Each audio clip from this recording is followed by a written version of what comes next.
రాఘవేంద్ర సారుకు మాకున్న అనుబంధం మా ఉద్యోగ సంఘాలను ఏర్పాటు చేయడంలో కానీ, జేఏసీగా ఏర్పాటు చేయడంలో కానీ, మా సమస్యల పరిష్కారం కోసం మా వెన్నంటి ఎప్పుడూ మమ్మల్ని ప్రోత్సహిస్తూనే ఉన్నాడు. ఈ సందర్భంగా ఉపాధి ఉద్యోగుల పక్షాన సార్కు చేతులెత్తి నమస్కారం తెలియజేస్తున్నాం. సారు కుటుంబ సభ్యులందరికీ కూడా సారు సమయాన్ని ఉద్యోగుల మేలు కోసం కేటాయించేటట్టుగా సహకరించిన ఎస్బీఐ బ్యాంక్ అధికారిగా పనిచేస్తున్న మేడం కూడా మా అందరి పక్షాన నమస్కారాలు తెలియజేస్తున్నాం.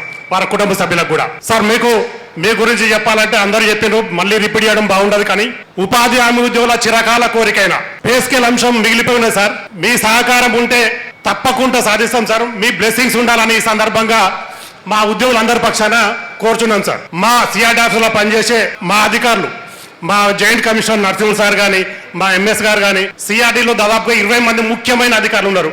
ఒక కమిషనర్ మేడం పోస్టు తప్ప సిఆర్డీలో పనిచేసే అన్ని విభాగాలలో ముఖ్యమైన అధికారులుగా మన అధికారులు ఉన్నారు సార్. మా బాగోగులు ఇందాక ఎంపీపీ గారు నకరేకల్ గారు చెప్పారు, చెరువులు బాగు చేసిందని.